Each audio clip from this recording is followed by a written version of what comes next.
Hello guys, मैं हूं Ranjan Mishra, revolution physics Ghaziabad से। और आज हम लोग एक बहुत ही इंपॉर्टेंट डेरिवेशन करने वाले हैं संजीवनी बूटी सीरीज के अंदर। क्लास 11th का संजीवनी बूटी सीरीज, जिसमें हम लोग सारे इंपॉर्टेंट डेरिवेशंस करते हैं। ओके, जितने भी आपके स्कूल लेवल पे एग्जाम होते हैं या फिर 11th से 12th में जाने के लिए जो एग्जाम होते हैं, उसमें जितने भी इंपॉर्टेंट डेरिवेशंस आते हैं, जो भी डेरिवेशंस आ सकते हैं या जो पूछे जाते हैं, उसको हम लोग इसमें कवर करते हैं। संजीवनी बूटी सीरीज का न्यूमेरिकल सीरीज भी है, जिसमें हम लोग उन टॉपिक्स का न्यूमेरिकल्स कवर करते हैं जिसपे इन जनरल क्वेश्चन पूछे जाते हैं। तो उसी के अंतर्गत आज हम लोग शुरू करने वाले हैं इक्वेशन ऑफ कंटिन्यूटी। तो let's see equation of continuity. जैसा कि लिखा हुआ है स्टेटमेंट, आप देख सकते हैं, it states that during the streamline flow of non viscous and incompressible fluid through a pipe of varying cross section, the product of area of cross section and normal fluid velocity remains constant throughout the flow, that is AB equal to constant.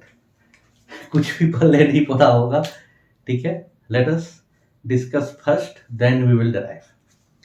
आपने देखा होगा कि अगर आप किसी बगीचे में या घर पे भी पाइप से ऐसे पानी अगर आप डाल रहे हैं, और अगर आप पाइप का ऐसे मुंह बंद कर दो, ऐसे मुंह करके बंद करो, तो दूर जाने लगता है। देखा होगा आपने, जैसे ही पाइप ऐसे दबाएंगे क्या होगा, वो दूर जाएगा। दूर जाएगा मतलब क्या है कि उसकी वेलोसिटी ज्यादा हो गई। जैसे फिर आप उंगली हटाते हैं, क्या होता है, फिर नजदीक आ जाता है। इसका मतलब क्या हुआ कि वेलोसिटी कम हो गई। यही इक्वेशन ऑफ कंटिन्यूटी करता है और कुछ नहीं है। कहने का मतलब कि एरिया और वेलोसिटी का प्रोडक्ट कांस्टेंट होता है। जैसे प्रोडक्ट का मतलब समझिए क्या है, जैसे हमने कहा 4 × 5 = 20, ठीक है। अब यहां देखिए, अगर आप 5 को 2 टाइम्स बढ़ा दीजिए, मान लीजिए इसको हमने कर दिया 10, तो इसे क्या होना पड़ेगा, 2 टाइम्स कम होना पड़ेगा, तब 10 × 2 20 आएगा। ये इसका प्रोडक्ट का मतलब होता है।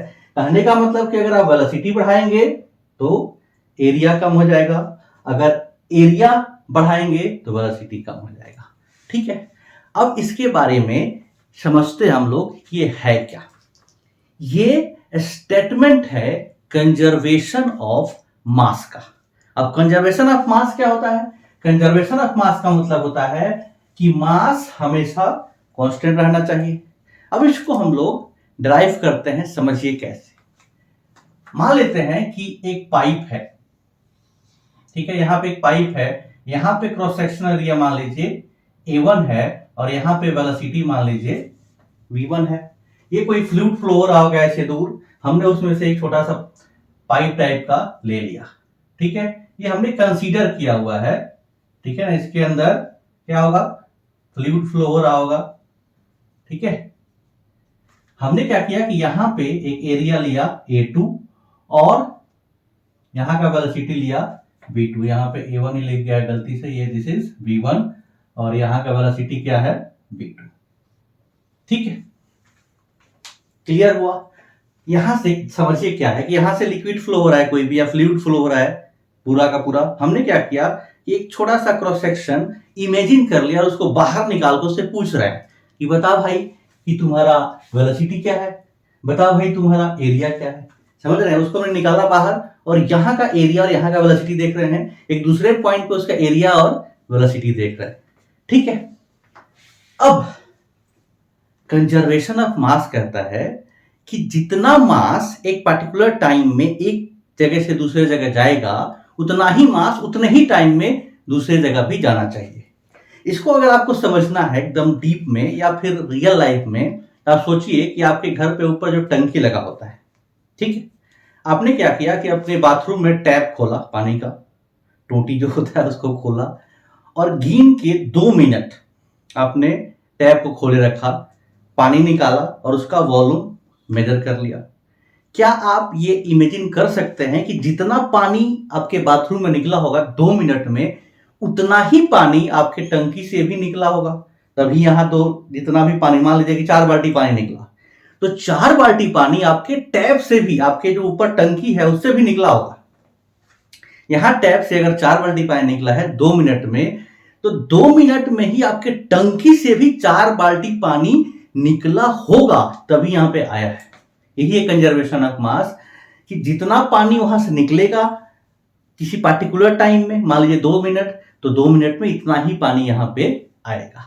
ठीक है, यही है हमारा इक्वेशन ऑफ कंटिन्यूटी।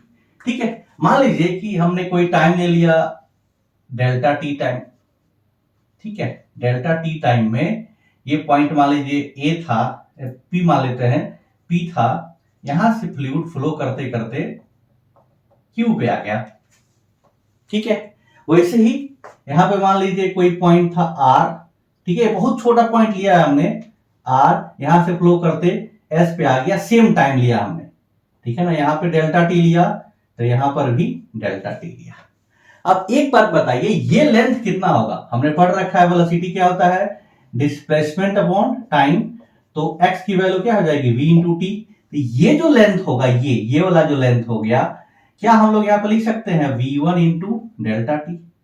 सिमिलरली ये जो लेंथ होगा, क्या हम लोग लिख सकते हैं v2 into delta T, v2 into delta T. ठीक है, अब देखिए इसके अंदर जो मास होगा, ठीक है, इस वॉल्यूम के अंदर जो मास होगा, लेट अस कंसीडर कि उसका मास कितना है, डेल्टा एम है। ठीक है, अब मास होता क्या है, हमें पता है कि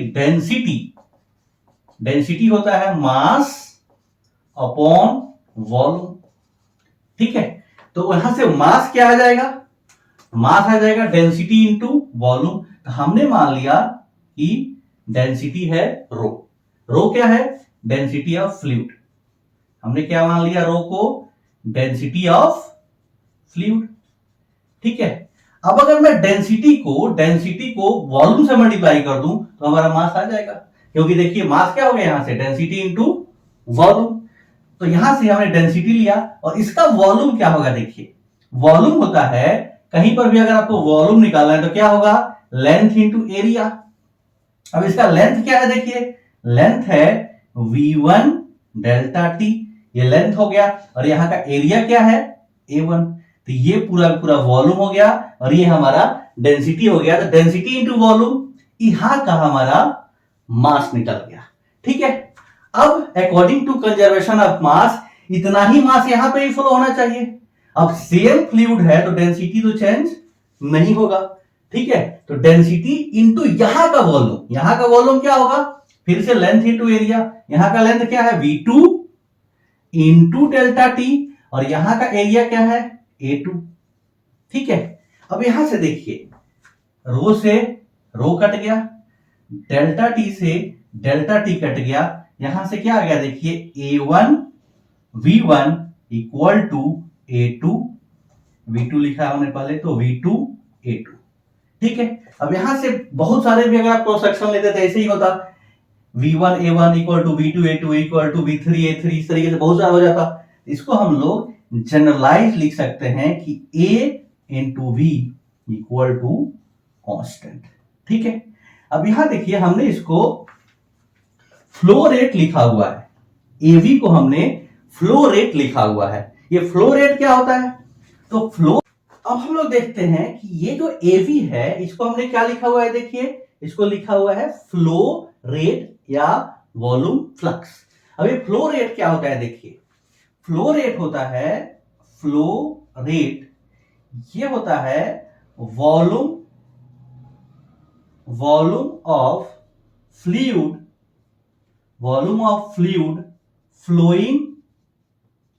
फ्लोइंग पर सेकेंड। एक सेकंड में कितना फ्लूइड फ्लो होता है, वॉल्यूम, उसको हम लोग क्या बोलते हैं, फ्लूइड रेट। अब इसको समझते हैं, मान लीजिए कि आपके पास एक यहां पे पाइप होता। ठीक है, ये मान लीजिए आपके पास एक पाइप है। ठीक है, इसका लेंथ है डेल्टा एल। ठीक है, और यहां का एरिया है ए। मान लीजिए कि यहां से फ्लूइड को यहां तक जाने में टाइम कितना लग रहा है आपका, डेल्टा टी। तो फ्लूइड रेट क्या होना चाहिए, वॉल्यूम फ्लोइंग, ठीक है, volume of fluid flowing per second, एक सेकंड में कितना फ्लो होगा। इसका मतलब क्या होगा, फ्लो रेट हो जाएगा वॉल्यूम अपॉन टाइम। और वॉल्यूम क्या होगा, देखिए वॉल्यूम होगा यहां का एरिया इंटू यहां का लेंथ कितना है डेल्टा एल, और टाइम कितना है डेल्टा टी। ठीक है, अब delta L upon delta T क्या होता है, वेलोसिटी। तो क्या हो गया ए इंटू बी, इसी को हम लोग फ्लो रेट बोल देते हैं। ठीक है, याद रहेगा, that means AV equal to constant, AV को हम लोग क्या बोलते हैं, फ्लो रेट या फिर वॉल्यूम फ्लक्स। तो ये हमारा एक छोटा सा डेरिवेशन था, लेकिन बहुत इंपॉर्टेंट है, स्कूल्स में इसको 2 मार्क्स में पूछे जाते हैं। ठीक है, थैंक यू।